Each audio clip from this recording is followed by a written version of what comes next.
가 잉태하였나이다 하니라.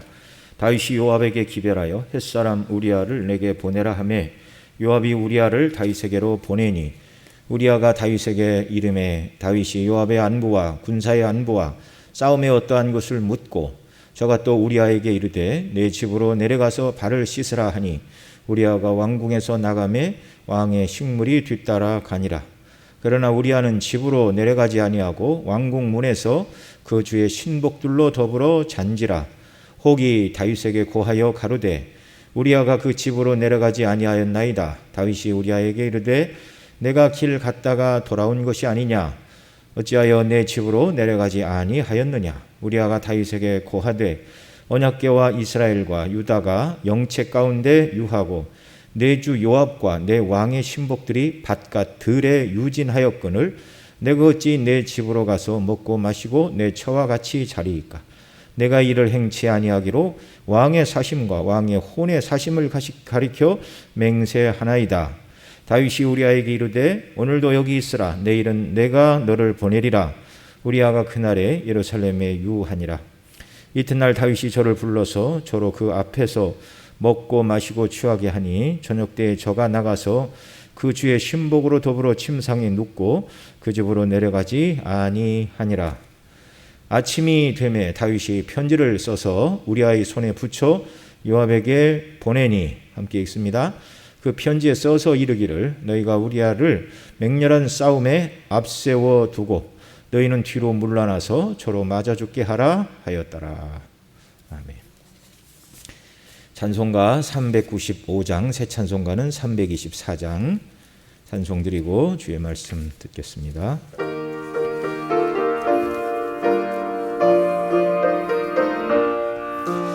너 시험을 당해 범죄치 말고 너 용기를 다해 곧 물리쳐라. 너 시험을 이겨 새 힘을 얻고 주 예수를 믿어 늘 승리하라. 우리 구주의 힘과 그의 위로를 빌라. 주님 내 편에 서서 항상 도우시니 내 친구를 삼가 잘 선택하고 너 언행을 삼가 늘 조심하라. 너 열심을 다해 늘 충성하고 온 정성을 다해 주 봉사하라. 우리 구주의 힘과 그의 위로를 빌라. 주님 내 편에 서서 항상 도우시리.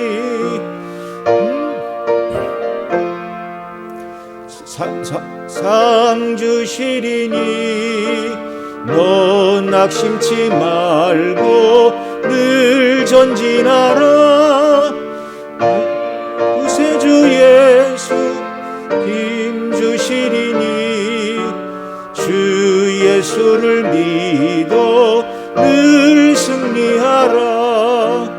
우리 구주의 힘과 그의 위로를 빌라. 주님 내 편에 서서 항상 도우시리.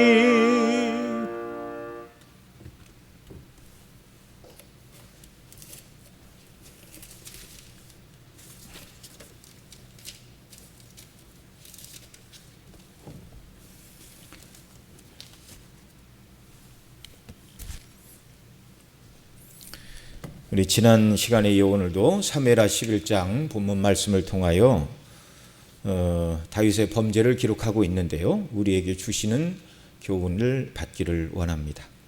성경에 이렇게 다윗의 범죄를 상세하게 기록하고 있는 이유는 다윗도 별 볼 일 없는 죄인에 불과하다는 것을 깨닫고 그를 깔보고 멸시하라 그런 의미에서 기록한 것이 아니라는 것을 우리가 앞 시간에 살펴보았습니다. 도리어 다윗같이 하나님을 사랑함에 있어서 그 누구보다 열심히 특심한 사람도 넘어질 수 있다는 것을 깨닫고 우리같이 연약한 사람은 얼마나 더 잘 넘어질 것인가를 생각하고 늘 우리가 우리 자신을 살피고 날마다 믿음을 점검하는 거울로 이 모든 말씀들을 우리가 삼아야 한다는 사실입니다. 두 번째로 다윗과 같은 사람이 넘어졌으니 나같이 연약한 사람이 넘어지는 것은 당연한 것이라고 자기가 연약하여 범죄하고 죄를 지을 때 자기 위안을 삼고 자기 합리화를 삼으라고 이 말씀을 주신 것도 아니라는 것을 지난 시간에 말씀을 드렸습니다. 다윗도 범죄하고 넘어졌으니 우리도 범죄하고 넘어져도 된다는 것을 가르쳐 주시는 말씀이 아닙니다. 우리 범죄에 대한 합법성 또는 당연히 그럴 수밖에 없다라고 성경은 어디에도 그렇게 말씀하고 있지 않습니다. 그러니 이 모든 말씀들을 통하여 정말 어떻게 하면 왜 넘어졌는가를 생각하고 어떻게 하면 넘어지지 않을까 우리 마음이 항상 거기에 가 있어야 하는 것이죠. 그리고 앞 시간에 또 살펴본 바 내용으로는 사람이 죄를 그치는 것은 그 사람의 마음속에 있는 어떤 욕망을 채움으로 죄가 그쳐지는 것이 아니다. 그 말씀을 드렸는데요. 다윗에게는 이미 7명의 아내들이 있었고 첩과 후궁들이 이미 있었음에도 불구하고 이런 정욕에 대한 욕망은 만족을 모르고 결국 하나님 주신 법의 범위를 벗어나는 것, 다른 사람의 아내인 여인을 취하게 되는 이 죄악된 본성은 채워도 만족도 없고 끝도 없는 것이 인간의 죄악된 본성이다라는 것을 우리가 살펴보았습니다. 어떤 사람은 죄를 회개하고 예수님 믿고 구원받으라 이렇게 말하면 젊은 날은 내가 하고 싶은 대로 실컷 한번 살아보고 늙어서 죄를 짓고 싶은 유혹이 사라질 때 그때 예수님 믿고 교회 나오겠다 이렇게 말하는 분들이 있습니다.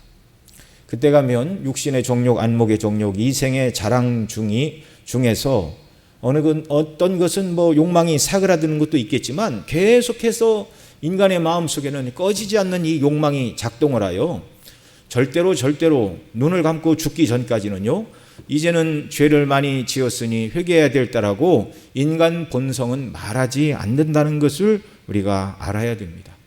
하나님이 은혜를 주셔야 사람이 회개도 하고 돌이키기도 하는 것이죠. 한 10여 년 됐나요? 어떤 청년이 이렇게 전도를 받아 교회 나와 열심히 신앙생활하고 그러더니 성경을 증거하는 말씀을 듣고 목사님 하시는 말씀이 다 옳고 좋은 줄은 알겠는데 지금은 솔직하게 그래요. 지금은 죄를 짓는 게 너무 좋아서 자꾸 교회 나와서 양심이 찔리는 소리를 들으면서 교회 나오고 싶지가 않습니다. 나중에 늙어서 그때 교회를 나오겠다 그렇게 말했는데 여러분 그것이 사람의 마음대로 되는 것이 아니죠. 그 형제에게 주께서 정말 은혜를 주시어 돌이키는 은혜, 긍휼의 은혜를 베풀어 주시기를 바랄 뿐입니다. 여러분 죄악된 욕망은요 만족을 모르는 것입니다. 자, 지난주까지는 우리가 4절 말씀을 살펴봤는데 오늘은 이제 5절 이하의 말씀을 보겠습니다.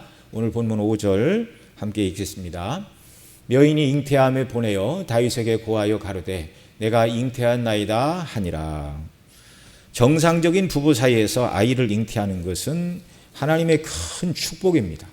그러나 이번 경우 다윗이 남의 아내, 자기의 신하인 밧세바의 우리아의 아내인 밧세바를 취하여 그리고 그 사이에 아이가 잉태가 되었는데 이것은 축복이 아니라 고통으로 다가왔습니다.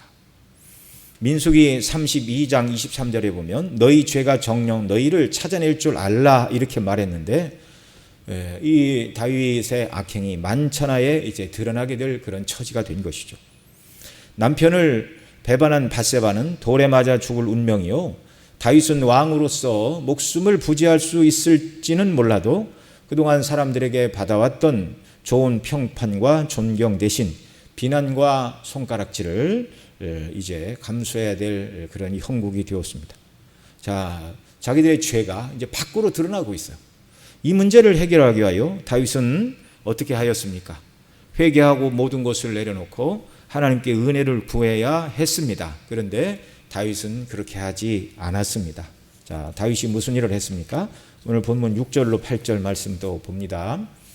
다윗이 요압에게 기별하여 햇사람 우리아를 내게 보내라 하매 요압이 우리아를 다윗에게로 보내니 우리아가 다윗에게 이르매 다윗이 요압의 안부와 군사의 안부와 싸움에 어떠한 것을 묻고 저가 또 우리아에게 이르되 내 집으로 내려가서 발을 씻으라 하니 우리아가 왕궁에서 나가매 왕의 흉물이 뒤따라 가니라.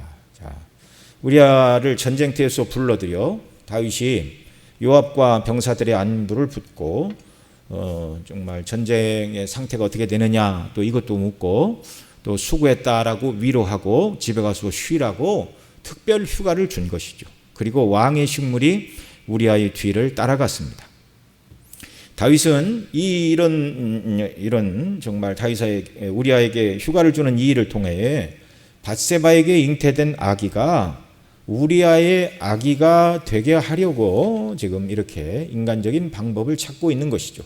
소위 요즘 사람들이 말하는 대로 완전 범죄를 꿈꾸고 있습니다. 이제 다윗 생각에는 이 밤만 지나면 자신의 죄와 허물을 가리울 수 있게 되었다 이렇게 생각을 한 것이죠. 나름대로 자기가 임기응변이 좋고 똑똑한 사람이라 참 그렇게 생각을 했는지도 모릅니다.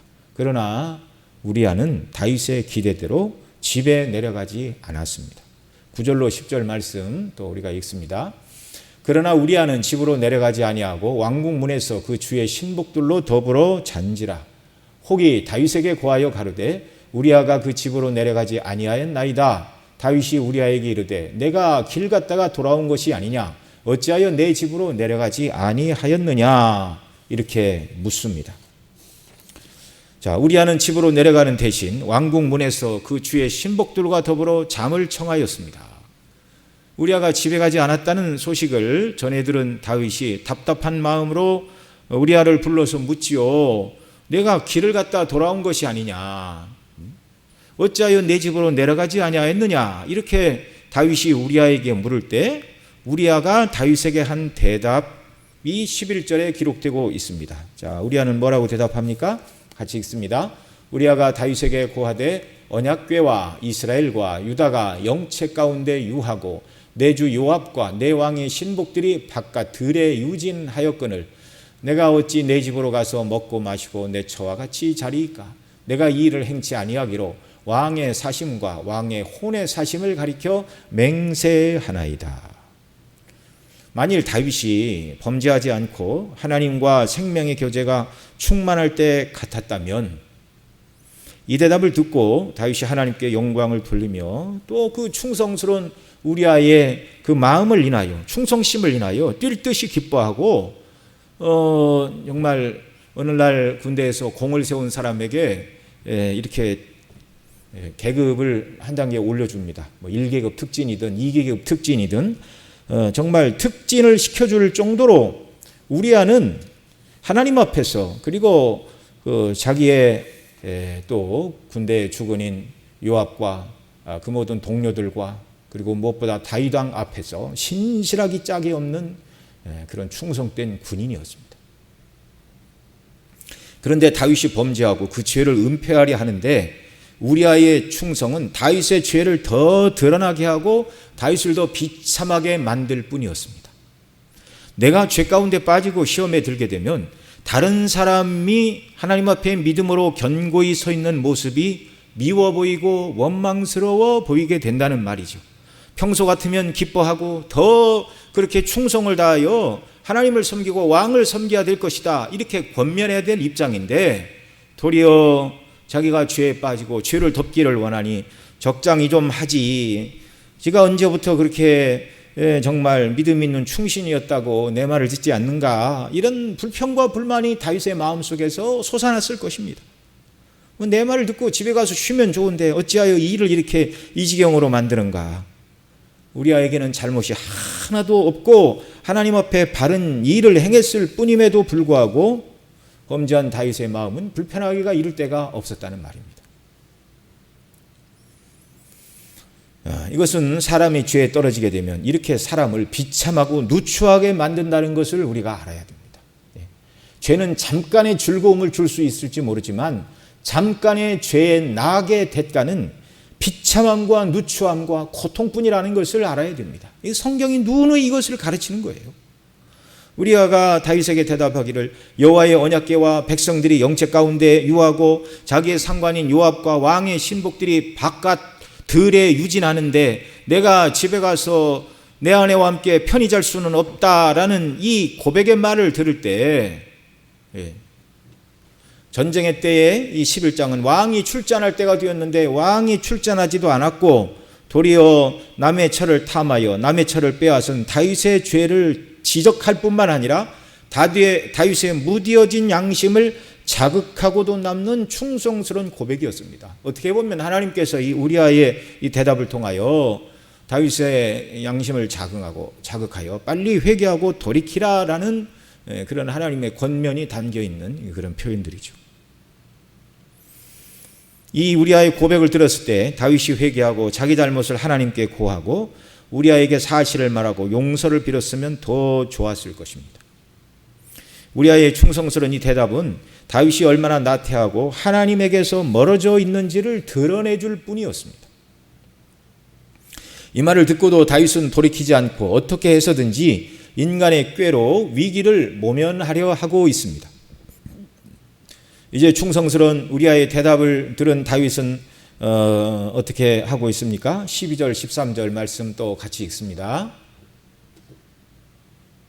다윗이 우리아에게 이르되 오늘도 여기 있으라. 내일은 내가 너를 보내리라. 우리아가 그날에 예루살렘에 유하니라.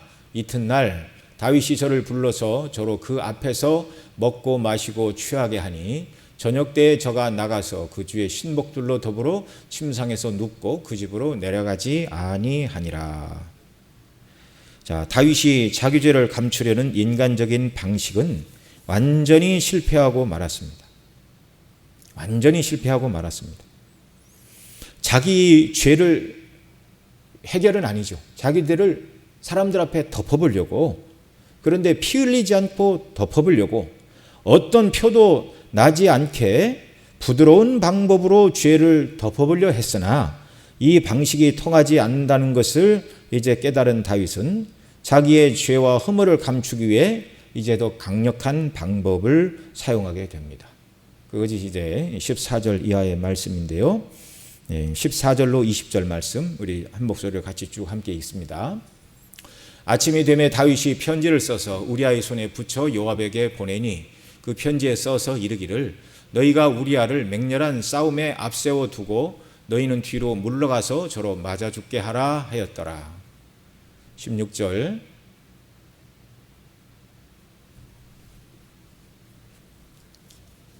16절은 없습니까? 제가 읽어드리겠습니다. 요압이 그 성을 살펴 성경을 보십시오. 용사들의 있는 줄을 아는 그곳에 우리아를 두니 성 사람들이 나와서 요압으로 더불어 싸울 때에 다윗의 신복 중 몇 사람이 엎드러지고 햇사람 우리아도 죽으니라. 요압이 보내어 전쟁의 모든 일을 다윗에게 고할세 그 사자에게 명하여 가로되 전쟁의 모든 일을 내가 왕께 고하기를 마친 후에 혹시 왕이 노하여 내게 말씀하기를 너희가 어찌하여 성에 그처럼 가까이 가서 싸웠느냐? 저희가 성 위에서 쏠 줄을 알지 못하였느냐? 그렇게 말하거든. 주의 종 우리아도 함께 죽었습니다. 이제 그렇게 대답하라고 이제 요압이 이제 말을 주어서 다윗에게 이제 그 일에 보고를 하게 됩니다.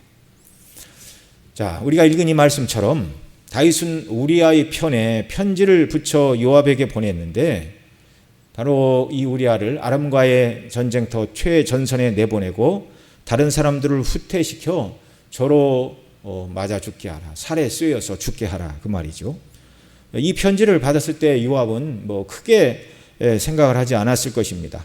우리아에게 무슨 죽을 잘못이 있어서, 그래도 다윗이 우리아를 생각해서 군인은 전장에서 죽는 것이 명예로운 일인데 다윗이 우리아의 명예를 지켜주기 위하여 전투에 내보내서 죽게 하라는 것인가, 뭐 이런 생각을 했을 수도 있죠.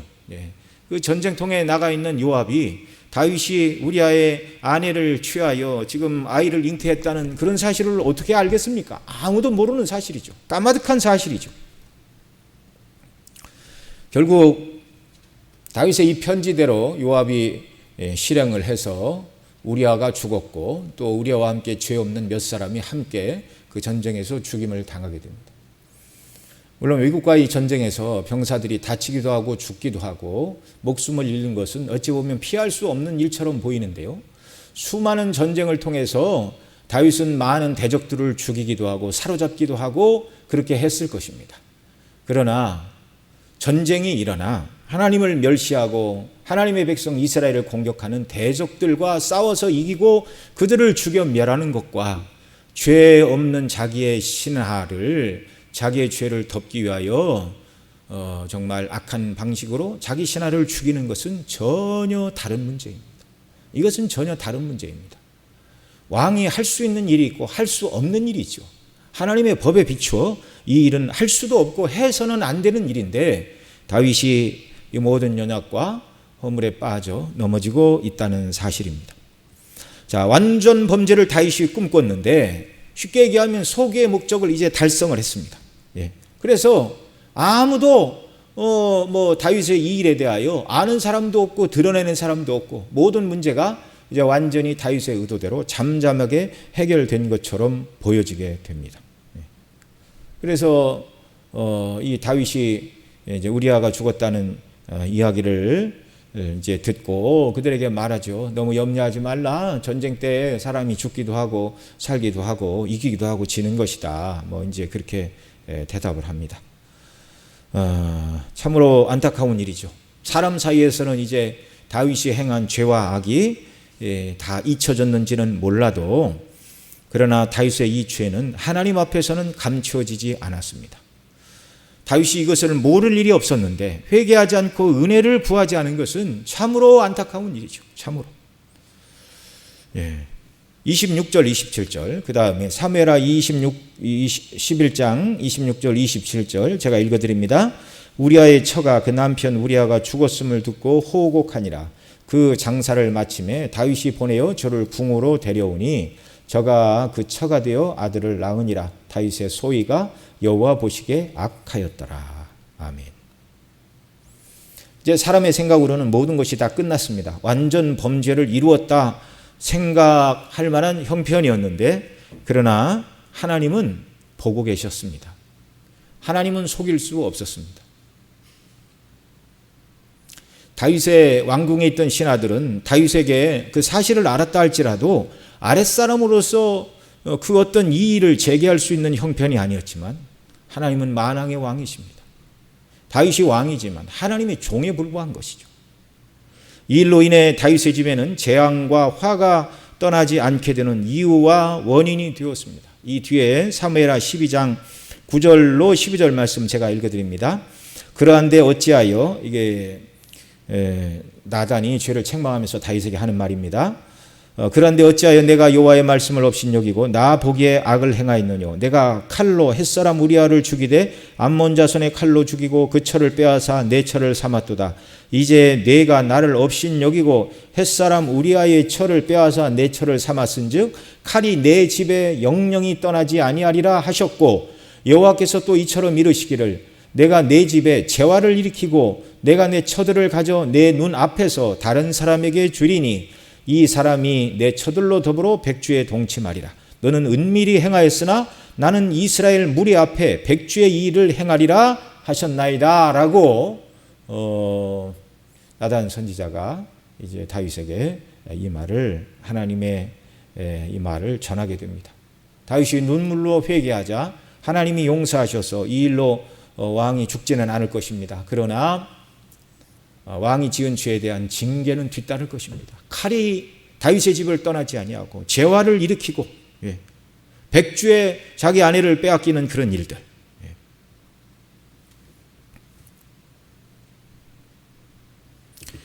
다윗이 우리아를 죽이고 그 아내 밧세바를 자기 아내로 취하는 일에 있어서 사람들 눈에는 그럴 수도 있겠다. 아무도 이상할 것이 없는 것처럼 보일 수 있었습니다. 그러나 하나님은 보셨습니다. 하나님은 사랑하는 다윗이었지만 회개할 때 그의 죄를 용서는 하여 주시지만 이미 지은 죄에 대한 징계는 분명히 따른다고 성경이 말씀을 하는 것이죠. 자, 이것은 우리로 하여금 범죄한 일이 얼마나 하나님의 진노를 일으키고 그 죄를 범하는 일이 얼마나 무섭고 두려운 일인가를 생각해야 한다는 것을 가르쳐 주고 있습니다. 죄는 하나님을 만홀히 여기는 것이고 하나님을 불쾌하게 해드린 것입니다.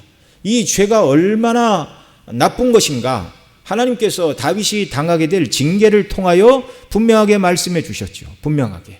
내 집에 칼이 떠나지 않고 온갖 재화를 다 재난과 화를 당하게 될 것이다.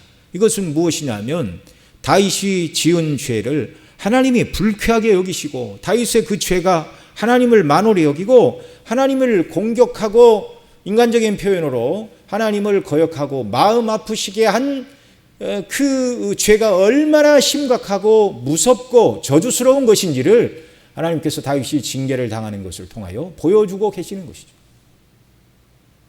여러분, 하나님은 죄를 너무너무 미워하시는 줄 믿으시기 바랍니다. 하나님 앞에 아름답고 이쁜 죄는 하나도 없어요.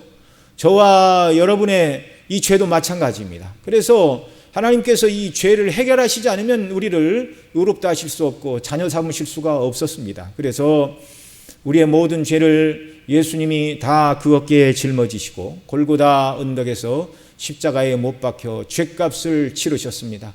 하나님의 진노와 저주를 받으심으로 모든 죄의 문제를 해결하신 것이죠. 죄는 그처럼 하나님 앞에 미운 것입니다. 의로우신 하나님은 반드시 죄를 심판하셔야 하는 분이십니다.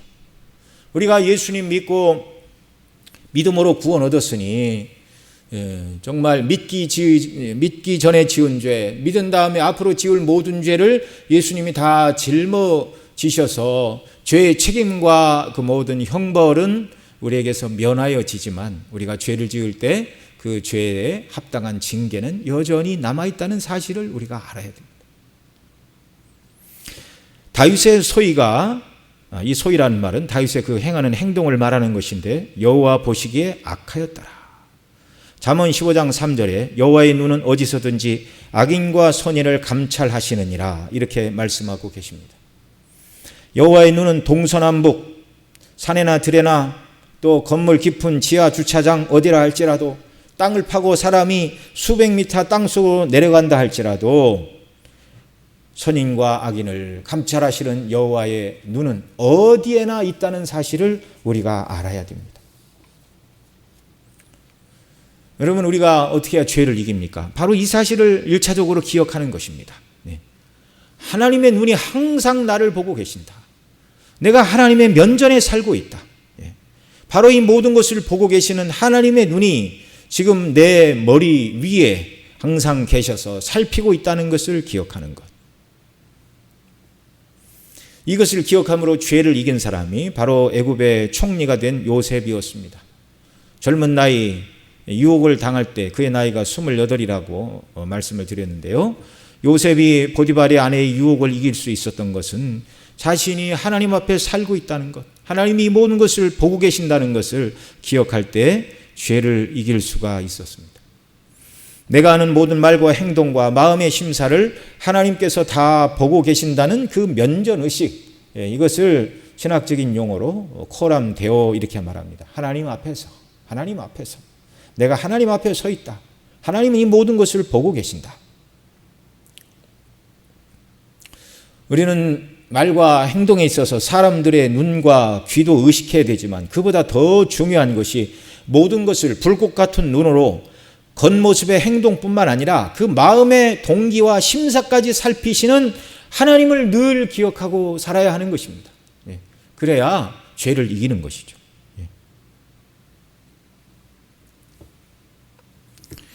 죄로 넘어지게 되면 쓰디쓴 열매를 거두고 먹어야 된다는 것을 우리가 생각을 해야 됩니다. 그런 고통스러운 결과는 하나님께서 말씀드린 대로 죄를 얼마나 미워하시는가를 보여주시는 것임을 알아야 합니다. 우리가 죄에 대하여 하나님께 불쾌하게, 우리 죄에 대하여 하나님께서 불쾌하게 여기시고 우리가 지은 죄는 하나님을 대적하는 것인데, 다른 말로 바꾸면 이 죄는 하나님을 공격하는 것입니다. 관계가 끊어지는 것이죠. 그러니 우리는 죄의 유혹이 올 때마다 어떻게 해야 되는가? 하나님이 나를 보고 계신다라는 사실을 기억할 뿐만 아니라 더 적극적으로 죄의 유혹거리에서 눈을 떼고 나의 주, 나의 왕, 나의 하나님을 바라보고 하나님과 교통하는 자리로 돌아가야 하는 것입니다.